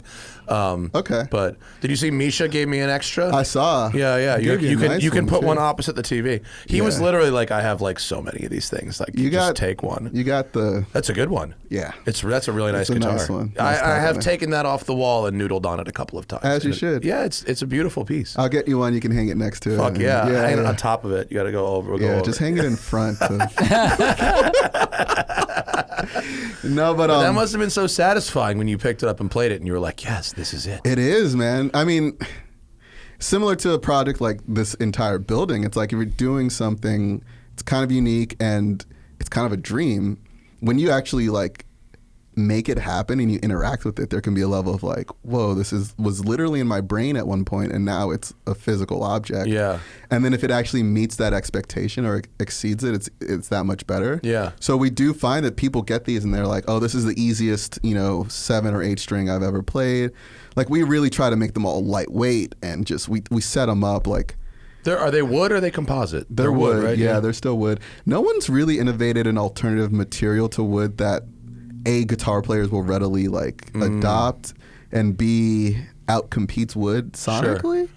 I've seen like the Rain Song acoustics. Yeah. And wasn't the Parker Fly made of something composite? They were doing I think they were doing. They might have had carbon or something, right? Yeah. The guy from CKY back in the day was playing a Parker Fly. Yeah, the Parkers are cool. They were so cool. It's a neat guitar. Yeah. I remember them being really thin.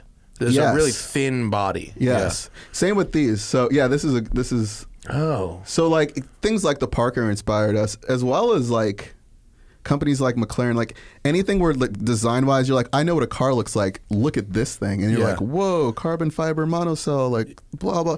Like I wanted the guitar equivalent of that. That's awesome. Yeah, and not just really aesthetically. Cool. Like when you get your hands on it, you're like, this feels different. Yeah, that's so cool, man. That's cool. Good for you. Thanks. Well, this one in the photo has straight frets. No, it's just the angle. Is it just the photo? Oh, if you take a picture of it at the right angle with a wide angle. All right, I like that they all say sold out. That's good. COVID things. All right, you see this? The top right. The yellow guy? Or chartreuse? That color is from the BMW M3. Oh, is that Phoenix yellow? Oh, wow. Or Austin green. Is it yellow or green? It's a mustardy green. Oh yeah, there's an M3 color. It's the M3 color. Yeah. Sick. I think it's the E46 color. I like it better on the guitar than I do on the car. There's a lot of it on the car. There's a lot of it on the car. Yeah. But I remember seeing that car around town and being like, that would make a sick guitar color. It looks great as a guitar. So that's the first one we had prototype. We painted that color. What do these things retail for? This will run you. What's the range? I think this guitar will cost you around $3,200 or something. So it's a high-end guitar, but it's not absurd. It's not obscene. Yeah. Well, we wanted to occupy a place in the market that was similar to something like Porsche or Ferrari or Rolex, where it's like volume isn't necessarily the name of the game, and it's obviously for people who are either passionate or have that aspirational, like they want a thing, and the level of like aesthetic design and like the actual performance of it sits apart from your average equivalent thing. More of the story is like, yeah, they're kind of pricey, but it's because we feel like they're worth it, and we wanted to create a guitar that felt like special in the same way that if you get your first insert supercar or something like that, you feel like you've like achieved the thing. That's good. No, that's good. Yeah. And also, I mean, you're playing it on stage. You're playing it on your records. And, you know, it's not just a PRS Custom 24 with, you know, your color scheme and pickups. You know, it's not a variant of some regular production piece, which is really cool. Yeah, and really tricky. Yeah. You know, Paul Reed Smith did an amazing thing, I think, with his brand, especially at the time in which, you know, he was able to do it, where you could compete with the giants like Fender and like if you're pricing your product, you know, comparably to these legacy brands, you know, it's kind of a hard thing to do, and so to engineer something that convinces people, like this is worth. I'd rather buy this. McLaren with that 12C, you know, in 2010, going up with the 458, you know, they had to bring the goods. They had to, you know, and for the most part, they did.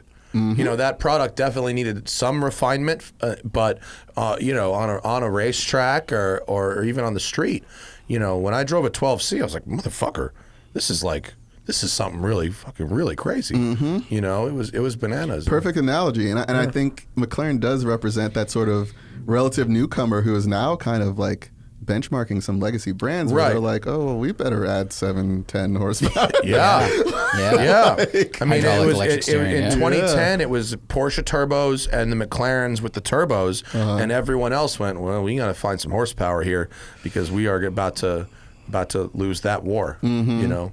But so these design arm races are pretty cool. Actually. Yeah, but dude, I love you know, seeing you with this product that's really, really interesting and reflects your personality and your skill set, and I'm glad you're selling them. Like, that's awesome. Yeah, it's cool, man. Like, it's cool to put something out into the world, and when you make a musical instrument, you're making something so someone can make music on it.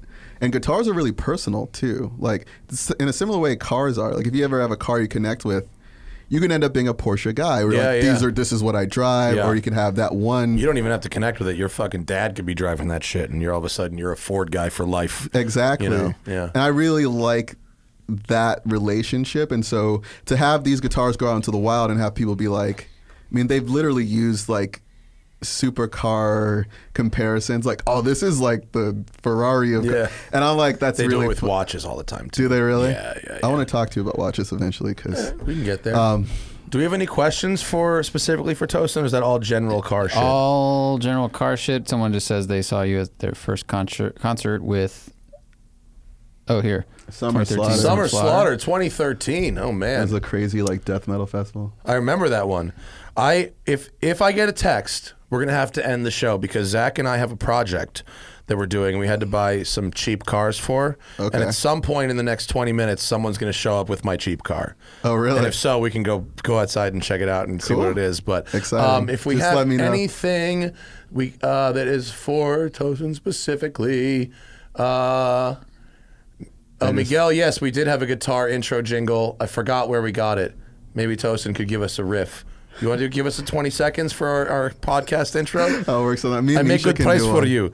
If you and Misha, that would be the most like overkill for this fucking show ever. We would totally do it. But it would be great. I'm signing him anyone up listening, right now. go watch any YouTube video with Tosin playing because holy shit. Yeah. I mean, I just can't even. All your fingers are doing a lot, and they're all just. It's like you're playing piano on the guitar. Yeah, it's a little bit like that. Yeah, I just like, I don't know, man. Just like going fast? It's amazing. Kind Good of. for you, dude. Well, there's a headspace thing.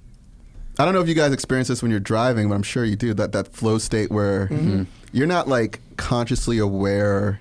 You're doing so much. Like you're measuring stopping distances. You're aware. Like all these, your brain is processing, but the experience is actually kind of like this other calming almost. Yeah. Yeah. You know what happens to me when I'm driving back down the hill after having finished a video? No. That happens to me. So we go up the mountains and I do the driving and talking bit and yes, my hands and feet are doing a thing and I'm talking about something completely different. And then after that, we do the drive-bys where we set up cameras and I go real quick for a short distance and then I'm done. And I drive back the 30 miles back down the mountain. That drive, I'm going like 80% pace and my brain is off in Zen world and it's just a flow, total flow. State. That's it. It's exactly it. Yeah, because you be mobbing up Occasionally, but like within reason though. Totally within. You're good about I'm not it. breaking traction. I'm not getting into ABS. I'm not cutting double yellows. I know. I have a survival instinct. Yeah. Not trying to die. Yeah, it's like Not trying to that mature canyon pace. Yeah. Yeah. You know, I move for cyclists. You know, the whole shit. No, it's cool. Yeah. But you get in that zone on the guitar where your brain doesn't even really have to be there anymore. Yeah, I think it's the result of integrating things that at one point were like individual techniques you had to think about. Like, you know, so with driving, it's like break in a straight line, like, or if you're learning to heel toe, or if you're any one of these things at a point was like you're consciously thinking about learning how to do it. But then once you like kind of learn it and you integrate it, the experience of doing it, you're not as like directly thinking about each component. Right. So the guitar, in the right setting, it has a similar sort of flow state. And I think I just rabbit hole on stuff like that, which, you know, I don't know why. There's a feedback loop that's really gratifying. Yeah. And you get better and better. So that's why with cars, I'm like, oh, wow, like to do this correctly, there's a lot of technique. And then eventually it feels like this sort of transcendent thing where you're not consciously thinking about it, but you're implementing all the stuff you worked on. And then there's this like, you could always get better. It's like stages of like when you get to here, it's like so satisfying, and then you get to your first solo, and now I can do this thing, and now I can do this thing, and like now I can play a Steve Vai song, and Exactly. When you were right when you said like first time you play a song like all the way through. Like the first time I played a song all the way through that was more than just like 4 chords. Yeah. Where it was like chords like and a riff. Yeah. It might have been like Jeremy or Alive. It was definitely Pearl Jam. Yeah, but it was like, you know, something that was like picking and strumming. Right. I was like, yes. It was incredibly gratifying. satisfying. Yeah. And so there's another layer to it that reminds me of driving, where it's like you have a tool to do it. I mean, call a car a tool or a guitar a tool, but it is the medium at which that skill, you have to interface with this object in order to get it done. And there's design that goes into that, and there's like, are you like a pointy guitar guy, or are you like a classic guitar guy? And it's the same thing with cars. You have all this culture and personality kind of baked into like the cars you choose. Yeah. You know, like I've never really owned like you're not going to see me in like a Challenger, you know what I mean? But there are people who are like, no, you should try. Are they sick? Well, they're like an old one. Drive an old one. They're silly. I mean, like a Hellcat. It'll make you laugh. It's not like good, but it's something. Yeah, it's worth it's an experience for sure. Well, bro, You know, the Challenger is. Remember when Christian broke down Beautiful People? Yeah. So it's just like that's the whole thing. Like that is what I feel like driving a Challenger Hellcat is, because it's just, you know, it's loud. You know, if you hit the hammer at any speed, it's probably gonna roast tires even if traction control's on. And it's kind of like a one-note vehicle, but it's a real good note. Okay. Yeah. Like that's what old muscle cars really feel like. Anything from the 60s. It's definitely like the Got the Life riff. You know what I mean? That's funny. I mean, that helps actually. Yeah. Because it's like, we're doing exactly this. Yeah. This is what you're... Yeah. Like when at the Woodstock 99 documentary, when fucking they're trying to stop Fred Durst from inciting riots. He's like, you know, we're a Limp Bizkit, right? You know, like you hired us for this We have a song called Break Stuff. Yes. Hit single. It's why you call it. Woodstock 99, damn. Do you see the documentary? No. It's wild. I recommend it. It is fucking wild. Is it on Netflix? I think so, or HBO. It's on some kind of streaming, but it's fucking. Is it just called Woodstock '99? I can't remember. It's just called Woodstock '99. Peace, Love, and Rage. Oh my God. Yeah, this is when we still had MTV. HBO documentary films. I really recommend it because it is. Not only is it wild, the organizers of it have learned absolutely nothing. Are they still out here booking festivals? They just learned. They were trying, and they learned no lessons, and it was fucking wild. Yeah. I recommend Lord. it. Thanks for coming down, dude. This was a great show. I really enjoyed spending time with you. Yeah. We'll have to do some canyon driving. And let me know. You get some cool cars. I'll help you. We are. What do we have? I got something. next week. What I got that Aston. I got the new Aston Vantage next week. G392. If you want to go, you want to do some off roading. I got the TRX and the V8 Jeep. The 392. I have no off roading experience at all. You should do some off roading. Yeah. It's pretty fun.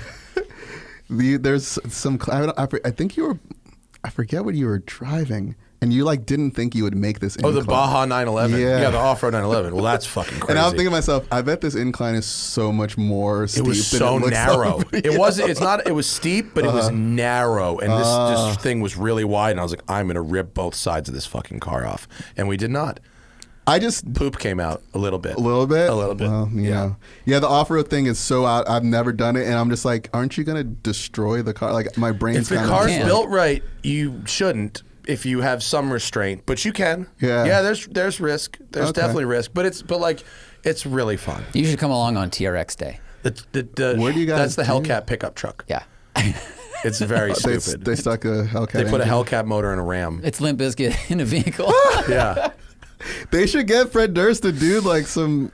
I mean, his Instagram is just wagons. Have you ever seen it? Yeah, have you ever seen his Instagram? Are they slammed? It's 100% pictures of station wagons. Wow. That's all his Instagram is. There's no pictures of anything else but fucking station wagons. It's Why so am I not weird. surprised? I don't know. Is Instagram back up? Is it back up? Is it back up? Oh, wow. Dad 2 vibe. posts. I guess he wiped weird. his entire fucking Instagram. For a very long time, it was wall to wall, like old station wagons. It's really weird. That's Weird. so and strange. not really modified. Just like there's one by a creek and there's one in a park. And it's very strange. Really, really weird stuff. Interesting. I really appreciate you coming down. This was great fun. Yeah, it was good meeting you guys. Absolutely. I've watched so many freaking videos. And you're a great follow on Instagram. It's Tosin Abasi on Instagram. I wish we could show it, but Instagram is down. Unless you can. Can you get it up? What if it never comes back? I mean, the day Instagram went away. That would be. Would it be bad? I don't know. It might be good. It might be bad in the short term and good in the long term. I think. Well, we can pull up the basics, I think. And yes, we can. There we are. Instagram might be back. But there's all these little fucking crazy clips of you doing wild shit with your guitars. And Me playing guitars. If you like guitars, you might like my page. You might, yeah. And there's occasional car stuff. And if you've already had all the regular guitars and you want to go something a little extra special, you should buy one of his guitars. We are the McLaren of guitars. What's the wait time on one? If you could get one now. We don't do a thing where you order and then wait for it. You just got to launch it and then they got to buy it. We ship them oftentimes same day. Oh wow, cool. But having them in stock has been just because of COVID things. Yeah. But we have a bunch, they're being all set up and dialed in. Cool. And so imminently, if you guys want guitars, it'll happen. Awesome. And car shit. We'll make sure that you always have the right sports car. So if you get tired of this one, you come consult with us. I need your number and I'll be like, bro. We'll make sure to, we'll handle that. Tell me the car. Thank you, everybody. We will be back tomorrow. With Andrew Davidge, who is the founder and CEO of Vintage Electric. They make really fast e-bikes, really fucking fast ones. Damn. That'll be fun. And then cruise show end of the week. So thanks everyone for listening. Thank you to Tosin for coming down. You're a fucking G. I love it. And we'll see all you later. Bye.